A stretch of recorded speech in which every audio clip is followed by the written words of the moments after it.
Do you think you're drawn in by the status that came with celebrities and Instagram influencers? Because Magnesis, right, the card brand, that was a pure status play. It even sold status in the form of you can buy this card, you can buy this membership, you can get elite perks. Fyre app was also a business that made sense and had legs, but it clearly didn't come with as much potential for status as a festival like Fyre Fest.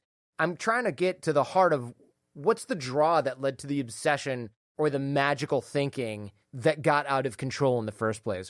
You had your eye on a prize. You know, you've had a lot of time to reflect on that. What was it that really got you unhinged? Fyre Festival started by running Magnesis member trips on something we called Magnesis Air, which is this little propeller airline that we launched to fly people to potentially uncharted territory. And the reasoning behind that was, and the reason why I started Magnesis was because I wanted my friends who worked in certain industries to meet people outside of their industry. So if they worked in tech, I wanted them to meet the people who worked in fashion or finance or entertainment, because when those meetings did happen, that's when a lot of really cool things, kind of came to be. And I felt like just by leaving college and moving to New York as an 18-year-old with running a tech company, I was just experiencing so much that I never thought I would experience.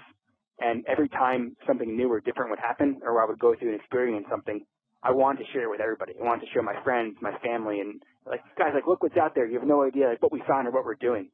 And that's how Fyre Festival started. I just wanted to show everybody Norman's Key. I was bringing all of my friends down, and I know there's all these stories about who came up with the idea or whatever it was. The reality is it was a high school friend who said, you should totally do a treasure hunt on Normans for your Magnesis members. And that's how the Fyre Festival started. It was just this dream of sharing it with people.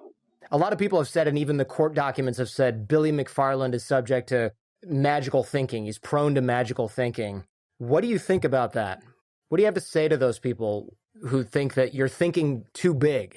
I think that if you look at every great innovation in the world, whether technology, architecture, medicine, all those concepts started as a crazy idea in someone's head. The magical thinking wasn't where I went wrong. It was how I embarked on that. And I embarked on it by lying and trying to take the shortcut.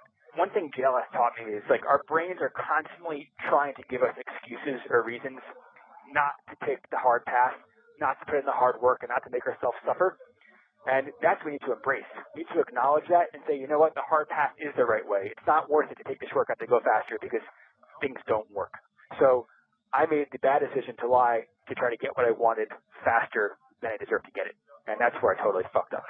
So you think moving forward when you get out, are you going to start a business venture? I know you're barred from having a C-suite or director position in a business, but if there's one thing I know about entrepreneurs and business owners, it's that you're hardwired that way most of the time. You of all people, any entrepreneur, it's like a fish out of water if you have to go get a job in a pre-existing organization and stick with that kind of thing. It's just not your nature. Do you see yourself having problems with that upon release? The first thing I need to do is prove that I can operate within the boundaries and show that I'm dedicated through whatever venture it is to dedicating all those value or good to helping those I hurt. But of course I have a plan and I have a vision that I'm looking forward to creating. And once again, nothing makes you want to build more than being locked in a cage. A lot of people think that you were scamming from the get-go, right? I was getting a haircut the other day and the barber's like, there's money stashed somewhere. So I'm not totally sure about that. I heard you had your family on the island. And if this whole thing was a con from the get-go, rarely would you expect somebody who's doing that from the jump to bring their family to the scene of the crime if the whole thing is just one big lie. I legitimately thought the festival was going to be executed. There's some of the last-minute things that we did in a week or so before, which you'll go through and see in the statements. There's been a lot of talk about housing. We needed more housing, so we actually found and chartered a cruise ship in the week before the festival and had that parked right off site. And it got to a point where we were running these cargo barges almost 2 weekly between Fort Lauderdale and Great Exuma. And I believe our last barge got there Tuesday, and the first guests were scheduled to arrive on Thursday. We still needed to bring over more mattresses and more materials, so we started chartering cargo planes that would take a container and fly it from the U.S. to the Bahamas, and then we'd truck that container over to the festival site. So you're going to see a lot of those, cargo plane charges in there as well. And finally, we couldn't wait for mattresses to get shipped from China, so we literally went on Amazon and bought $1 million of mattresses, had them shipped to Fort Lauderdale, and brought those over on the boat and the planes. So we were doing everything right up to the last minute, And should I have seen that things weren't going well? Absolutely. More importantly, was I committing fraud to my investors and partners? Yes, and that's a big issue. But the attempt and the effort was to put everything I had, which I believe the statements show, and try to make this thing work. Unless what I'm looking at from the bank statements is not legit somehow, you know what I'm seeing here? It seems like a lot of work to fabricate something like this just for little old me, but I'm getting a little stressed out just looking at all the money going in and out of these accounts, and I can imagine how you felt spending $5.4 million in a matter of weeks. I see that you're paying for flight service. I see that you're paying for wireless service.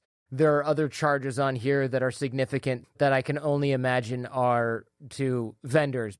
It's very clear that you were trying to do something, pull something off here. When I've done other investigative reporting to put a very fancy spin on looking at looking at a PDF, when I look at other scams, they just look different. I'm not saying that this didn't turn into something that it wasn't meant to be, but it's clear from what I'm looking at right now that this wasn't all empty promises. Bad management, yes, but it's hard to look at this and say, oh, he never planned on having a festival on this island at that time. I can't really come to that conclusion.